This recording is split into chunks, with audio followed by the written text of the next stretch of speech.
तो बिहार में एनडीए की सीट शेयरिंग को लेकर इस वक्त बहुत बड़ी खबर आ रही है कि भारतीय जनता पार्टी और इसके अलावा जेडीयू को कितनी कितनी सीटें मिली हैं, इसके अलावा चिराग पासवान को कितनी बिहार में सीटें मिली हैं। इसे लेकर एनडीए ने ऐलान कर दिया है एनडीए में किसे कितनी सीटें मिली ये मैं आपको बताने जा रहा हूं। लेकिन सबसे पहले मैं आपको ये बता दूं कि चिराग पासवान के चाचा पशुपति पारस को बहुत बड़ा झटका लगा है।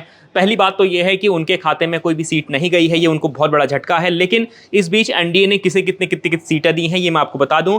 तो बिहार में एनडीए की जो सीट बंटवारा जो हुआ है उसमें बीजेपी को 17 सीटें मिली हैं, यानी बिहार की 40 लोकसभा सीटों में से बीजेपी 17 सीटों पर चुनाव लड़ेगी। इसके अलावा जेडीयू को 16 सीटें मिली हैं, एलजेपी को 5 सीटें मिली है और आरएलडी को 1 सीट मिली है। तो बिहार में सीट शेयरिंग का जो फॉर्मूला था वो लगभग फाइनल हो चुका है। अभी यहाँ पर विनोद तावड़े ने प्रेस कॉन्फ्रेंस करते हुए ये तमाम चीज़ें बताई। इसके अलावा बीजेपी के खाते में जो सीटें गई है उसे डिटेल में आपको बताता हूँ। तो बीजेपी के खाते में पश्चिमी चंपारण, पूर्वी चंपारण, औरंगाबाद, मधुबनी, अररिया, दरभंगा, मुजफ्फरपुर, बेगूसराय, नवादा, पटना साहिब, पाटलिपुत्र, आरा, बक्सर और सासाराम। तो यहाँ से भारतीय जनता पार्टी के कैंडिडेट मैदान में होंगे। इसके अलावा जेडीयू को क्या कौन कौन सी, यानी नीतीश कुमार की पार्टी, उन्हें कितनी कितनी सीटें मिली। तो कुल सीटें जो जेडीयू को मिली है 17 सीटें मिली हैं। 17 सीटों में जेडीयू अपने उम्मीदवार उतारेंगे। तो जेडीयू को जो सीटें मिली है कहाँ कहाँ की मिली है ये बता रहा हूँ। वाल्मीकि नगर लोकसभा, सीतामढ़ी, सुपौल, किशनगंज, कटिहार,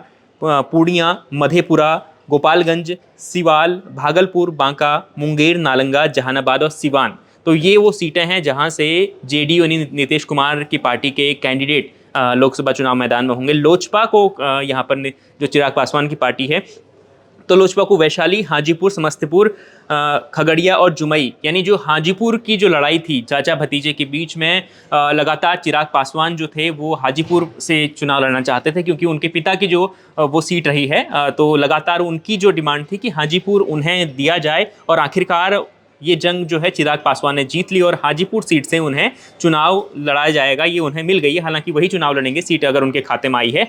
तो कुल मिलाकर बीजेपी को 17 सीटें मिली हैं और जेडीयू को 16 मिली हैं और लोजपा को 5 सीटें मिली है और आरएलएम को 1 सीट मिली है और जो एचएएम है हम उसको 1 मिला है, गया की सीट उसको मिली है। तो पशुपति को यहाँ पर उन्हें कुछ नहीं मिला है, तो उनके लिए बहुत बड़ा झटका है।